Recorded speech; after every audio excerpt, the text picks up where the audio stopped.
I'm Isabella. A few weeks ago, my father passed away after a long battle with his health. Often, I find myself wishing I had introduced him to my children, a thought that brings tears to my eyes. 6 years ago, at 35, I married. On that joyous day, my dad and I made a heartfelt promise that I would be the first to tell him if I was pregnant. Sadly, this promise will never be fulfilled, and it is one of my greatest regrets concerning my father. His illness was diagnosed a year ago, and since then, I have put all my efforts into being there for him. I visit my childhood home more often, spend countless hours at the hospital with my mother, and make sure to call and video chat more frequently. Despite all of this, sometimes I wonder if it was enough. I wish I could have done more. I whisper, lost in thoughts. My mother, always supportive, consoles me. As soon as we all sat down, Ava could not help herself. The lawyer said that Dad had left us a large inheritance. I could not resist responding, Ava. You know that it's not just yours. That comment immediately soured the atmosphere. My sister and I have had a rocky relationship since our father's illness, which was made worse by his refusal to visit him despite my best efforts to bring us together. Her attitude towards our father has always been difficult, and it has become even more obvious during this difficult time. In hindsight, what I said to my sister may have been too harsh, driven by my concern for my father. However, she did not help the situation. You're grown up, there's no need to be so obstinate, I pointed out. To which she snapped bass. I'm not being stubborn. Living in the city and traveling to the countryside is not as simple as you think.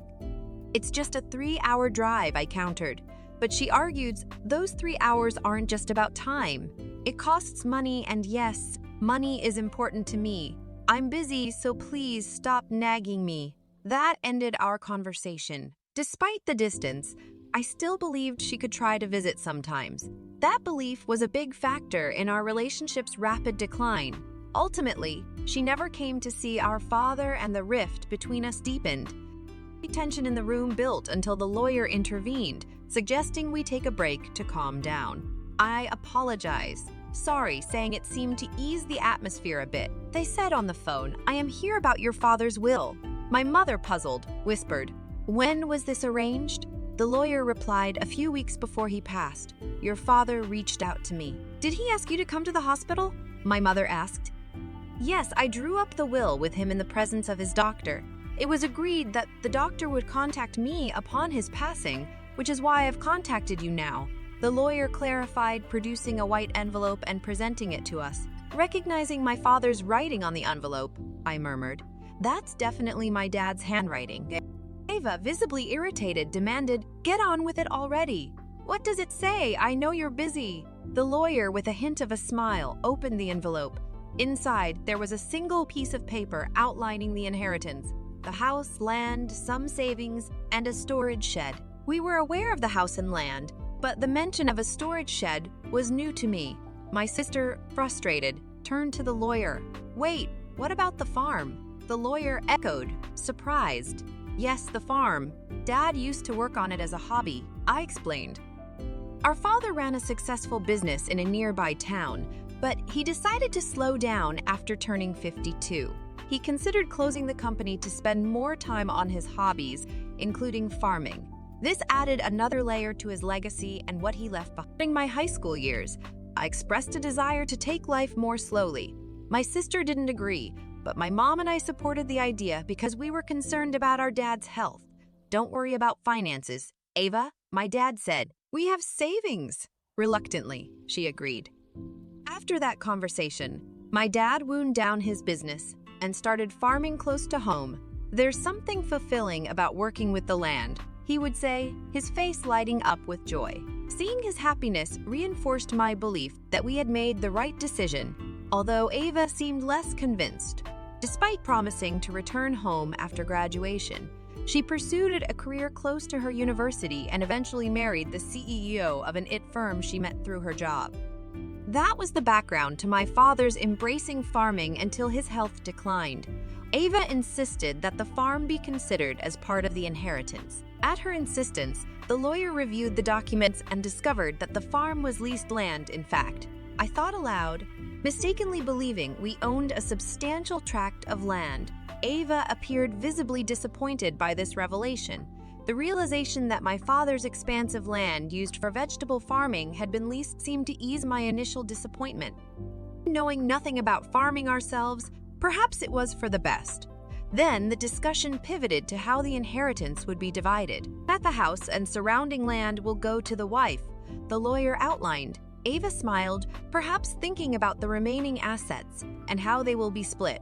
The rest, including savings and storage shed, will be divided between the three of us, the lawyer suggested. Savings? That means money. Right. I'll take it, Ava stated, looking at the cash. The total savings are approximately $100,000. This amount is not subject to inheritance tax, the lawyer informed us. I want $100,000 in cash, Ava declared with a sense of victory. But such an arrangement was not right for me, and I expressed my objection. I don't agree. Why should you have all the money? I protested. Because I am the eldest, she argued, as if that ended the discussion. Fine, you can have the storage shed. What is it even worth anyway? She added dismissively, turning her attention back to the lawyer for further information. It's the shed next to the farm. Whoever inherits it will own the building, the land it stands on, and everything inside it, explained the lawyer. Suddenly interested, Ava's attitude changed at the mention of extra land. It seemed odd to me, married to a successful CEO, but her desire for more seemed insatiable. The lawyer explained the details of the storage shed and mentioned that it came with a small plot of land, about 75 square feet in size, roughly the size of a comfortable bedroom.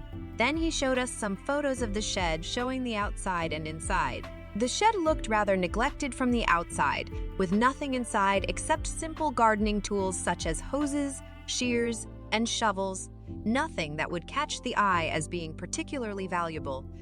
When my sister saw the photos, she made a face of disgust. I don't want this, she declared, scrutinizing the images. They indeed showed nothing more than everyday items, valuable for their memories rather than any monetary value. Fine, take the cash, she stated, eager to distance herself from the rundown shed. Hold on, that doesn't seem fair, I protested, seeing the imbalance in our division. My sister swiftly agreed with taking the cash, leaving me with a worthless asset. Her insistence left me feeling cornered. My mother added, as long as Ava doesn't complain later, there's no problem with this arrangement. Ava quickly agreed to our division, content with getting the cash for herself. I couldn't hide my disappointment, but before I could argue further, she dismissed my concerns, accusing me of being too sentimental. You care more about our father than money, right? She challenged, leaving me momentarily at a loss for words. Indeed, family should be valued above money, but her quick conclusion to the conversation left me feeling uneasy. In the end, my mother inherited the house and land, Ava happily taking all of Dad's savings, and I was left with the neglected After agreeing on the division, Ava even signed a document promising not to raise any disputes about how the inheritance should be split, laughing confidently while doing so. I could not contain my frustration and eventually expressed my grievances to my mother. Why didn't you support me? I asked, feeling disappointed. My mother insisted that she had helped by claiming her intervention ensured I got the shed. But I'm not happy with just the shed, I argued, unable to see its worth. You might discover something unexpected and wonderful if you give it a chance. My mother suggested optimistically. Despite my frustration, her words sparked a faint glimmer of hope. Perhaps there was more to the shed than met the eye. A thought that left me pondering as I tried to reconcile the events of the day. After receiving the key from the lawyer, I made my way to the shed located beside the field. It was a serene 20-minute walk from our house along a rarely used rural path. The field that my father had rented until his recent hospitalization lay fallow, giving the surrounding area an untouched and solemn atmosphere. When I unlocked the shed, a thick layer of dust greeted me, a sign of its long neglect. Wow, it's dusty, I remarked as the air was heavy with the scent of disuse. Despite my initial disappointment, I still held on to hope that something special from my father might be hidden inside. As I looked around the interior, I quickly realized that the shed was exactly what it seems, a simple utilitarian space These items, although potentially holding sentimental value, did not immediately stand out as being particularly special. Maybe I should just take what's inside for now, I thought, my eyes scanning the dim, cluttered environment. That's when I sensed something peculiar about the shed's dimensions. It appeared smaller on the inside than it did from the outside, a discrepancy that puzzled me. Could it have been a trick of light, or was my mind playing tricks on me? Stepping outside for a clearer perspective, I was intrigued by the anomaly. Curiosity drove me to explore the shed's exterior. Circumventing to its rear, I discovered a second— Wait, another entrance? I gasped. The interior walls of the shed showed no signs of this door from within. It seemed like there was only one way in and out. This revelation hinted at a hidden space accessible only through this mysterious rear entrance. A surge of excitement swept over me. Could it be one of Dad's secrets? He has a penchant for surprises, delighting in unexpected joys, much like those he planned for my birthday. Memories of those times brought tears to my eyes as I re-entered the shed, determined to find the key to this hidden door.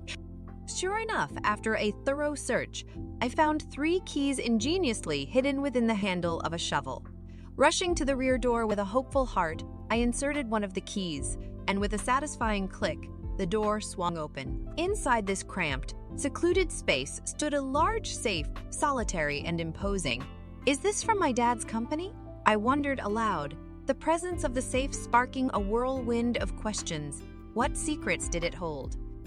Was it my father's way of leaving behind a final, tangible piece of himself?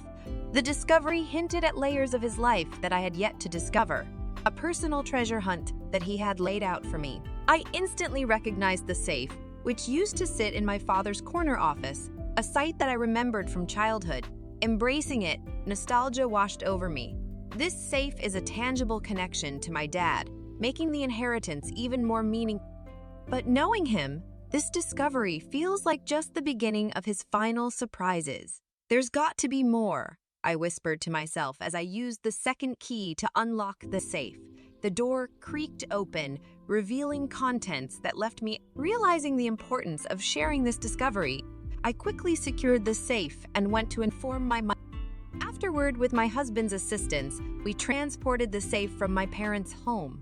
It dawned on me that these valuable items, undoubtedly part of my inheritance, might have tax implications. Determined to handle this properly, I decided to seek legal advice. Following the lawyer's suggestion, I contacted a certified public accountant. He was recommended by a friend to navigate the potentially complex tax situation. This professional took charge of the intricate details, ensuring everything was in order.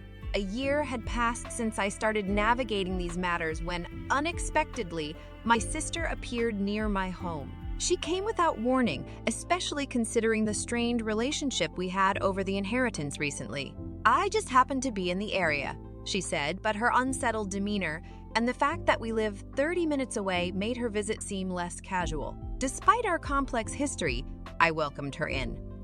After serving her coffee, she seemed restless and eventually asked, "Did you win a lottery or something?" Her question puzzled me, as I never play the lottery, and it was not the season for my husband's bonus. "What do you mean?" I asked, finally seeking clarity about her strange insinuations. Suddenly, her mood shifted due to irritation. "Are you making fun of me?" she accused, her reaction puzzling me even further as her line of questioning seemed complete. I had no idea what could have prompted such an inquiry, or why she thought I had come into sudden wealth.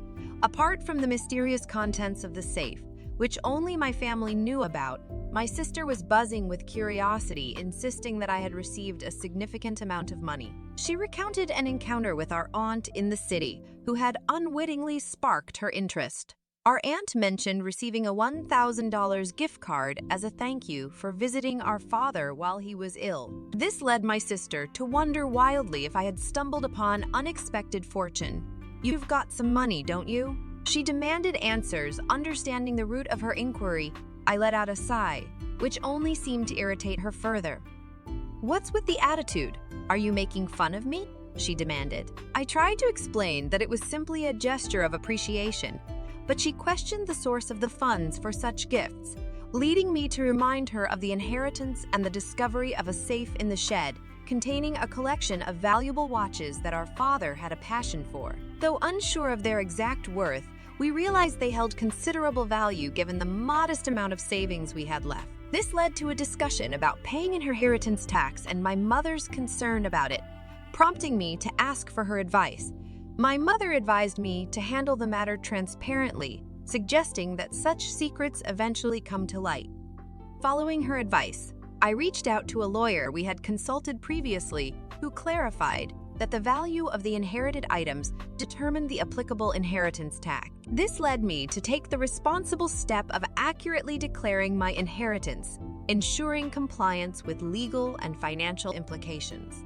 In seeking professional advice, I learned that a certified public accountant could efficiently manage valuation and taxation of the inherited assets.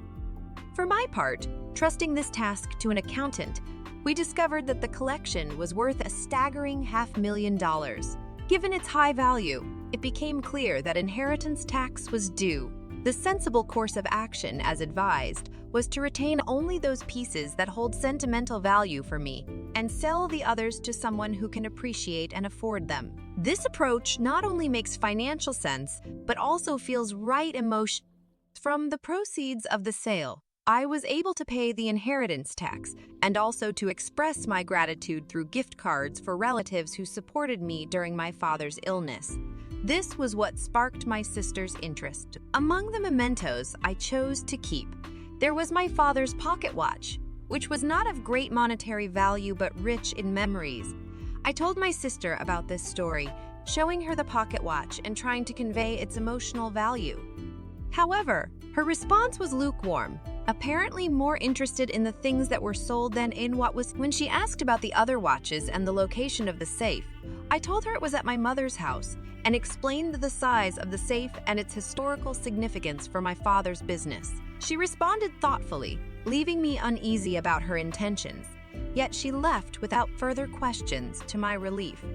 Though I couldn't shake off the unsettling feeling of worry, my fears were confirmed that very night when a distressing call from my mother prompted us to hurry to her house. As we approached, the scene was alarming. Red lights flashing in the dark, police cars parked outside. Making our way through the crowd, we found my mother, who told us about the harrowing events of the evening. She had just gone to bed when she heard unusual noises. It sounded like someone was searching frantically through the house, thinking a burglar might have broken in, with no one else at home to help her. My mother decided to escape through the window, driven by fear and desperation. Her description of the situation was unnerving, a night filled with panic and uncertainty. Under the veil of night, my mother noticed the eerie glow of a flashlight moving inside the house, confirming her fears of a burglary. In a state of panic, she sought help from our neighbor, who, upon witnessing suspicious activity, wasted no time calling the police. The police arrived and caught Ava, my sister, on the scene. She had decided to search for my inheritance after hearing about it earlier that day. The neighbors were understandably alarmed by her actions. Ava tried to flee the scene, but was caught. Her actions were driven by misguided panic and guilt. Ironically, her escape attempts led her to collide with a safe, causing an unstable object to overturn and trap her beneath it. This incident led to her being rushed to hospital with complaints about leg pain, leaving us all in disbelief at her reckless behavior. After this chaos, my mother and I apologized to the responding police for the misunderstanding. I also felt compelled to inform Ava's husband about the incident. I discovered from him that Ava was harboring a significant amount of debt due to her extravagant spending on luxury items. Our recent argument culminated in her storming out, determined to borrow money from her mother to settle her financial problems. Unbeknownst to me, she had already depleted her inheritance trying to cover her debt. Her husband, who was already on edge after discovering the extent of her financial misconduct, declared his intention to divorce her after learning about her latest escapade. This revelation sheds light on Ava's desperation for that night, leading to a tumultuous scene in the hospital where her husband brought up the subject of divorce. The entire ordeal unfolded into a dramatic clash, underscoring the profound consequences of Ava's actions and the turmoil they had wrought upon our family. Ava was adamant, insisting, "I'm not getting a divorce. Absolutely not." Yet, the reality of her situation became undeniable when her husband presented the divorce papers. Faced with the stark evidence of their fractured relationship, she found herself with no option but to sign them. Now confined to her hospital bed with a mixture of shock and resignation, she was turning the pages of a part-time job magazine, evidently scheming on ways to tackle her debt through newfound employment. This turn of events, while unfortunate, offered a glimmer of hope that she might finally take responsibility for her actions. In the wake of these tumultuous events, I made it a significant decision to return to my childhood home. The chaos certainly stirred deep concern for my mother's well-being, but another happier reason spurred my decision. I discovered that I was expecting, and after much discussion, my husband and I decided that moving back would be best. We could lean on my mother for support with our growing family. Although I regret that my father wasn't part of this news, I find comfort in knowing that he would share our happiness. As I navigate this new chapter, anticipation for welcoming a healthy baby fills me with peace and optimism despite recent family strife.